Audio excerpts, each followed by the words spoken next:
kaming love team.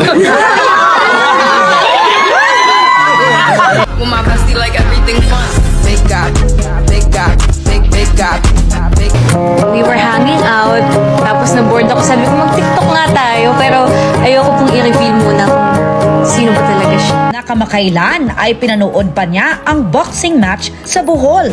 Ang bilis ng heartbeat ko kanina. Iba pala yung pakiramdam ko. Nakakaba? Well, syempre, open po ako. If that means na mas lagi kami magkikita, siguro, Uy. yes. Hoy! Teka lang!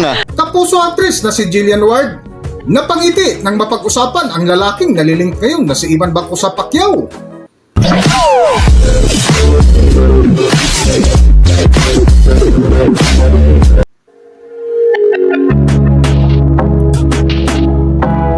Welcome back to Philippine Celebrity Broadcast.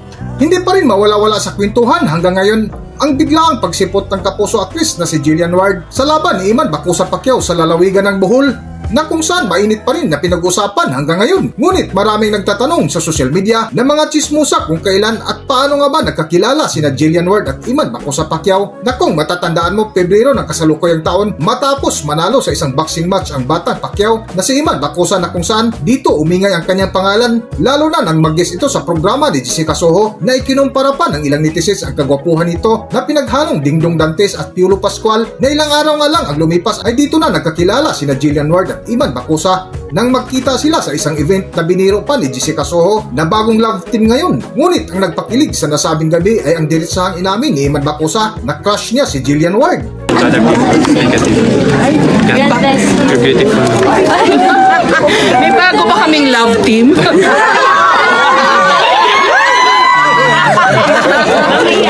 Jillian, crush ka daw niya eh, di ba? May abot talaga ba? May abot ko si Emma.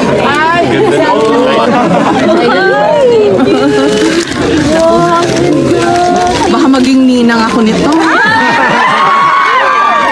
Ilang araw lang ang lumipas ay nag-viral ang TikTok ni Jillian Ward na may sumayaw na isang bruskong lalaki sa kanyang likuran na hindi ipinakita ang muka, na ilang araw din pinag-usapan hanggang sa humarap ang dalaga sa programa ng Fast Talk with Boy Abunda, na inamin nga nito na getting to know each other siya sa nasabing lalaki. Pero paano kayo nagkakilala? Yun na lang, I mean general. Dahil din po sa showbiz, actually. May kinalaman sa showbiz. May kinalaman sa showbiz. Pero one day, Jillian, you will introduce him to the public. Kung tatagal po ng gano'n, I hope. Kung tatagal. I hope tumagal ng gano'n. So, importante yung elemento na yon na kailangan magkasundo, magtagal. Pero nasa ang stage na ang inyong relasyon? Nasa ang stage na ang kanyang panliligaw? Actually po, kasi sa lahat ng mga parang nanligaw sa akin, I think siya yung talagang pinaka-pinapa-feel niya na super special ako, ganun po. Okay. 1 to 10, ang chances niya para sagutin mo? Nanonood yun, for sure. Nanonood yan. Sigurado ako. So 1 to 10. Nanonood yan. Nasaan siya? 10, 11, joke. Ganda yun. Ang mami, anong kanyang reaksyon ng mama? Kasi also po, he's very nice to my mom. Importante yun. Yes. Ayan, lagi siya nakalike kay mama. And then, Follow kay mama. ano siya?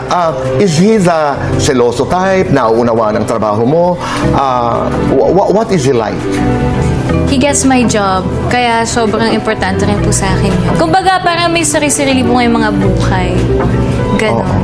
So, ayun. Bulong mo nga sa akin yung umpisa lang ng pangalan. Ayaw kasi ito eh. Mamaya after the show, just the sige beginning of the name. Sige Okay, but ang importante, napapansin namin kung gaano ka kasaya. Thank you. Because you can make him an inspiration. Diba? Yes. Is this the first time you're actually in something like this? At itong huli nga ay nireveal ni Jillian Ward ang lalaki sa nasabing video na si Iman Bacosa pala ang sumayaw sa kanyang likuran na nagpakilig sa kanya ngayon, na mas lalo nga uminit ang usap-usapan ang biglaang pagsipot ng kapuso actress sa laban ni Iman Bacosa sa lalawigan ng Bohol, na agaw pansin ang reaksyon na tila balisa ang dalaga habang pinanood nito na nakipagbakbakan sa luna ang batang boksingerong si Iman Bacosa laban sa Indonesian boxer, na matapos ang laban ay dito na ibinahagi ni Jillian Ward at biglang inamin na kinabahan siya habang nanood ng laban na tila may ibig sabihin ng dalaga. Para sa buong kwento, narito ating panoorin at pakinggan ang highlights ng video. Narito ang video. Recently naman nag-post si Jillian ng ilang beach photos, confidently flexing her toned body. Gusto ko po kasi siyang maging way na ma-express ko yung sarili ko na, hey guys, 21 na ako. Kasi yung mga tao po minsan isip nila, 17 pa lang ako, ganon. So ngayon gusto kong pakita na this is how I feel, this is me, this is how I want to express. Pero hindi lang ang kanyang career ang blooming. Nang tanungin si Jill kung open ba siyang makatrabaho, ang young boxer at kapwa sparkle artist na si Eman Bacosa Pacquiao na kamakailan ay pinanood pa niya ang boxing match sa Bohol. If that means na mas lagi kami magkikita, siguro, Uy. yes. Hoy! Teka lang. Well, syempre, open po ako.